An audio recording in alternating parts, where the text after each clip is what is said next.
नमस्कार, welcome to electrical and tech YouTube channel. Electrical and tech YouTube channel में आपका स्वागत है।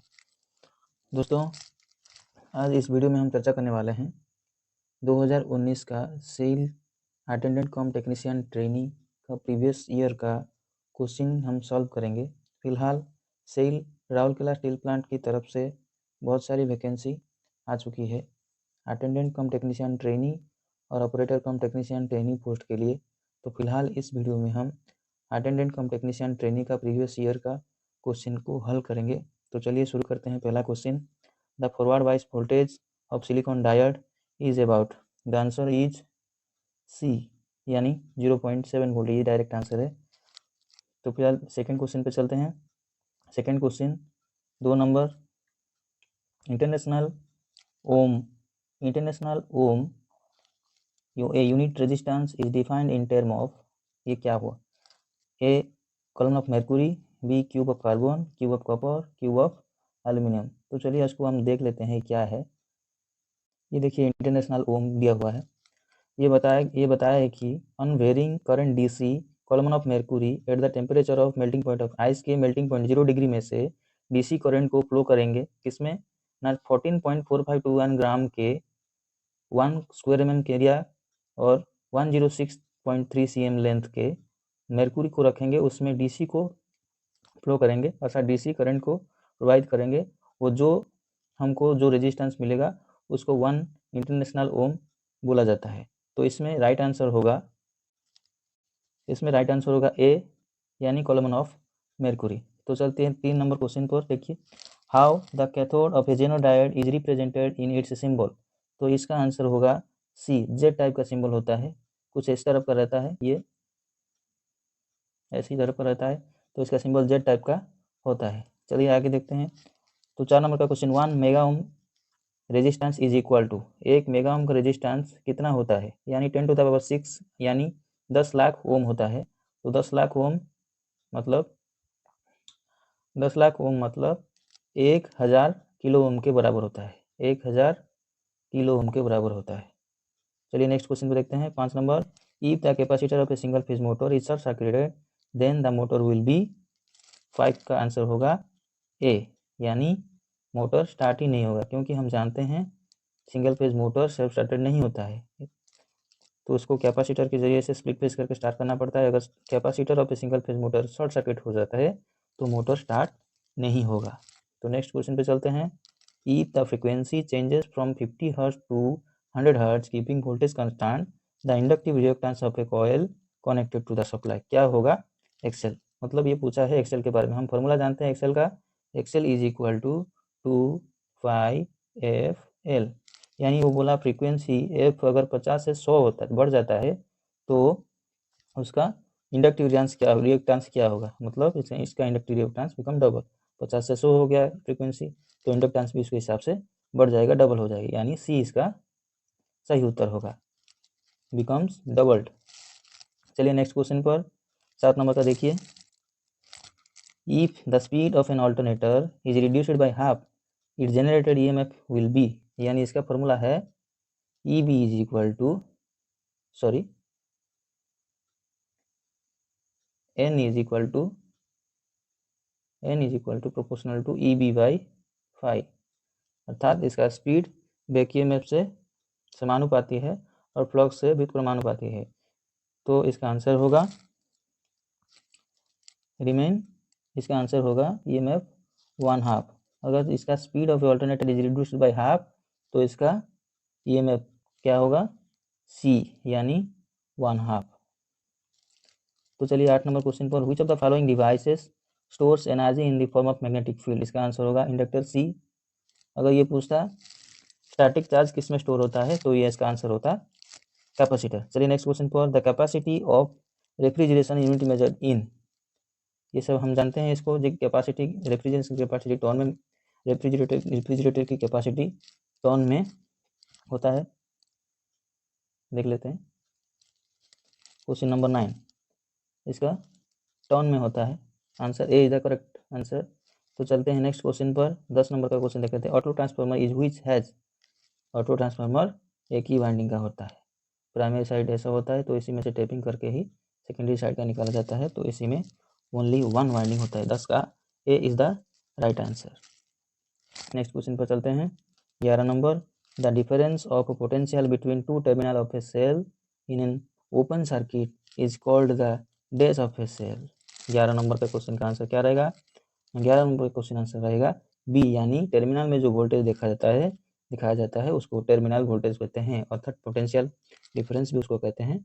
और एक चीज़ को याद रखना है, ईएमएफ हमेशा टर्मिनल वोल्टेज से ज़्यादा ही होता है। पोटेंशियल डिफरेंस और टर्मिनल वोल्टेज ये ईएमएफ से छोटा होता है, अर्थात ईएमएफ टर्मिनल वोल्टेज से ज़्यादा होता है, बड़ा होता है। नेक्स्ट क्वेश्चन पर चलते हैं। 12 number, the 3 terminal of bipolar transistor are.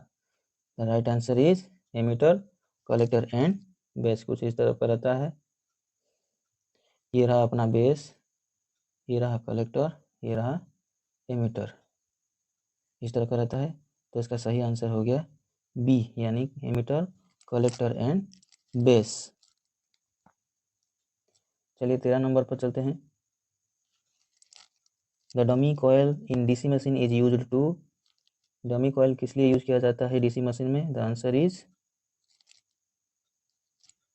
C, bring out the mechanical balance of armature. क्योंकि जो पैरेलल पाथ होता है उसमें कुछ स्लॉट में खाली पड़ जाता है, उस खाली स्लॉट को पूरा करने के लिए डमी कॉयल को यूज किया जाता है, इसीलिए इसको बोला गया C is the right answer, bring about mechanical balance of armature, इसीलिए डमी कॉयल को यूज किया जाता है। तो नेक्स्ट चलते हैं। Electrolyte use in Edison cell, इसका डायरेक्ट आंसर होगा KOH, potassium hydroxide. Next, the number of slip ring in a squirrel cage induction motor. दोस्तों, स्क्वायरल केज इंडक्शन मोटर में कोई स्लिप रिंग नहीं होता है, इसका आंसर 0 रहेगा, क्योंकि इसका रोटर जो होता है वो शॉर्ट सर्किटेड होता है। स्क्वायरल केज रोटर होता है और रोटर शॉर्ट सर्किट होता है, इसीलिए इसमें कोई स्लिप रिंग यूज नहीं होता है। नेक्स्ट क्वेश्चन पे चलते हैं। Brushes of DC machine are made of. Simple answer इसका कार्बन 16 का ए होगा इसका राइट आंसर। आगे बढ़ते हैं, चलिए 17 नंबर बोला कि Kirchhoff's voltage law works on the principle of law of conservation of. कौन सा? चार्ज, एनर्जी, मास और फ्लक्स। ये आंसर होगा एनर्जी। दोस्तों, क्या क्रिचॉफ्स का वोल्टेज लॉ क्या है, थोड़ा देख लेते हैं। क्रिचॉफ सेकंड लॉ बोलता है कि क्लोज लूप सर्किट में टोटल वोल्टेज 0 होता है। Algebraic sum of total voltage in a close loop is 0। तो ये क्रिचॉफ्स लॉ कौन सा conservation principle law of conservation है? तो ये रहा आंसर इज बी, एनर्जी का कंजर्वेशन ऑफ एनर्जी। तो नेक्स्ट चलते हैं। 50 hertz 3 phase induction motor has full load speed 1440 RPM।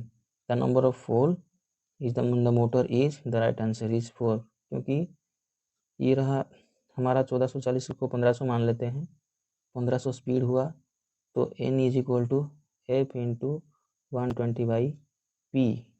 अगर इसको देखते हैं तो पोल की संख्या P is equal to F into 120/N, यानी F को 50 मान लेते हैं, N को 1500 मान लेते हैं। तो इसको 12 पंचा 60, तो 15 को 60 से काटने से आया 4, यानी हमारी पोल की संख्या हो गई 4। नेक्स्ट क्वेश्चन पे चलते हैं। The standard frequency of domestic AC main supply voltage of 230 volt in India, that is very simple 50 hertz. 19 का ए। नेक्स्ट क्वेश्चन पर चलते हैं। The direction of rotation of a conductor of DC motor can be determined by Fleming's. Motor का Fleming's left hand rule और generator के लिए Fleming's right hand rule. Next question पर चलते हैं। The reciprocal of resistivity is called. किसका? A, conductivity, अर्थात G is equal to 1/R, resistivity का रेसिप्रोकल बोला जाता है। Next is filament lamp operated at best power factor, that is A, unity power factor. Next is during start of the resistance start motor the centrifugal switch does until the motor. इसका answer is A, अर्थात close and connect the start winding only. Starting winding को connect करता है, उसके बाद उसका speed जब 70% तक हो जाता है तो सेंट्रीफ्यूगल स्विच अपने आप खुल जाता है। तो इसका आंसर होगा ए, होगा closes and connect the start winding only. Next question पर चलते हैं। The hum in a transformer is mainly attributed to, the answer is C, magnetostriction. अर्थात जब ट्रांसफार्मर को चार्ज किया जाता है, वो जब पूरा सैचुरेशन हो जाता है, उसमें कोर में कॉन्ट्रैक्शन और एक्सपांशन की वजह से कुछ हमिंग साउंड आता है, उसको बोला जाता है magnetostriction. Transformer mainly attribute to magnetostriction के कारण इसमें हमिंग का साउंड आता है। नेक्स्ट क्वेश्चन पर चलते हैं। Photodiode can turn into current on off in, the answer is D, nanosecond. कम से कम समय लेता है ऑन से ऑफ होने के लिए फोटोडायोड। तो नेक्स्ट हो गया, the armature of DC generator is laminated. ये बहुत सिंपल आंसर है। लैमिनेटेड इसलिए किया जाता है टू रिड्यूस 26 का, to reduce eddy current loss. The answer is to reduce eddy current loss. Next 27 number देख लेते हैं। The difference between speed of the rotating starter field and rotor is terminated as slip. 27 का ए, यानी relative speed और slip बोला जाता है। The difference between speed and the direction rotation of starter field and the rotor is termed as slip. 27 का ए, और relative speed भी बोला जाता है। चलिए नेक्स्ट क्वेश्चन पर 28 का देख लेते हैं। SCR and SCR has dash PN junction. इसका आंसर होगा, ये तो सिंपल आंसर 3।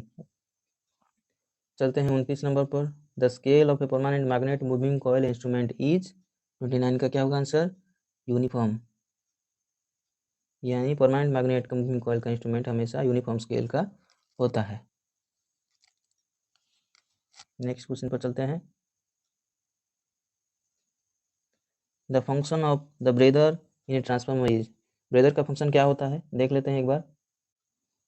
ये राइट आंसर होगा C, to arrest the flow of moisture when outside air enter to transformer. दोस्तों देखिए, अगर ट्रांसफार्मर जब हीट होता है, उसमें से कुछ एयर अंदर की तरफ खींचता है, तो जो एयर अंदर जाता है उसमें मॉइस्चर होता है। अगर वो मॉइस्चर होगा तो अंदर दिक्कत हो सकता है, इसीलिए उस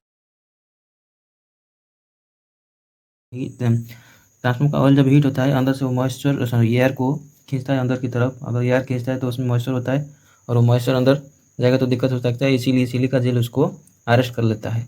तो नेक्स्ट क्वेश्चन पर चलते हैं। 31 नंबर का question. The induction motor in general in analog to, क्या होगा इसका आंसर, यानी ये इंडक्शन मोटर जनरली ये 2 winding transformer with its secondary winding short circuited. The answer is C. Next question पर चलते हैं। 2 winding resistance of 3 and 2 ohm are connected in a series circuit and the 3 ampere current is flowing. What is the total resistance? चलिए देखते हैं। Total resistance होता है इसका series circuit में, टोटल रेजिस्टेंस को 3 ohm plus 2 ohm that is 5 ohm, और current I is equal to दिया 3 एम्पियर। हमको पूछा क्या है, टोटल वोल्टेज यानी V is equal to I into R, यानी I is equal to 3 ampere, R is equal to 5 ampere is equal to total answer होगा 15 volt. इसका right answer होगा 15 वोल्ट। चलिए नेक्स्ट क्वेश्चन पर चलते हैं। The filament of an incandescent lamp is made up of tungsten, made up of tungsten. 33 का right answer is D. चलिए next question पर चलते हैं। 34 the heating element of electric iron box is an alloy of nickel and chromium. The direct answer is D, nickel and chromium. चलिए next question पर चलते हैं। 35 if a wire has a resistance of 0.5 Om then its conductance will be. हम जानते हैं इसका answer, अगर G is equal to 1/R, हमको दिया है R is equal to 0.5 Om.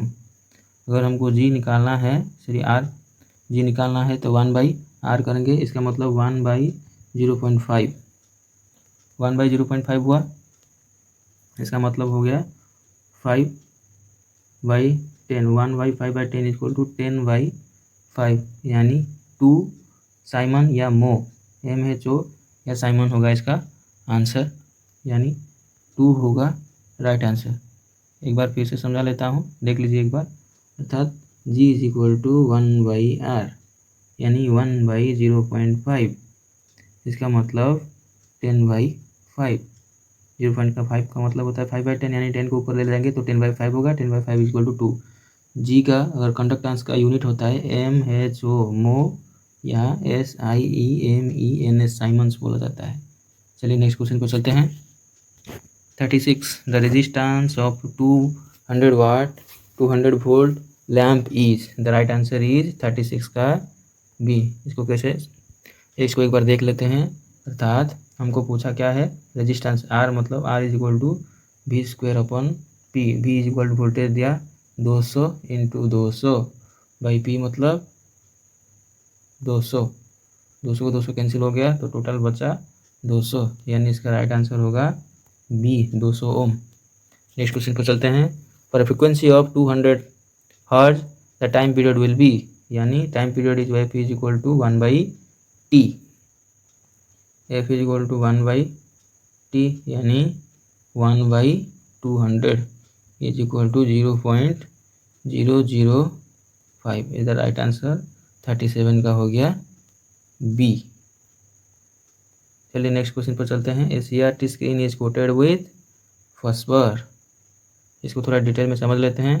Cathode ray tube, यानी अगर इसको जब बोम्बार्ड किया जाता है, ये फॉस्फोर का कोटेड होता है, इसमें अगर बोम्बार्ड किया जाता है तो काइनेटिक एनर्जी लाइटिंग रेडिएशन में कन्वर्ट होता है, तो इसका राइट आंसर हो गया सी।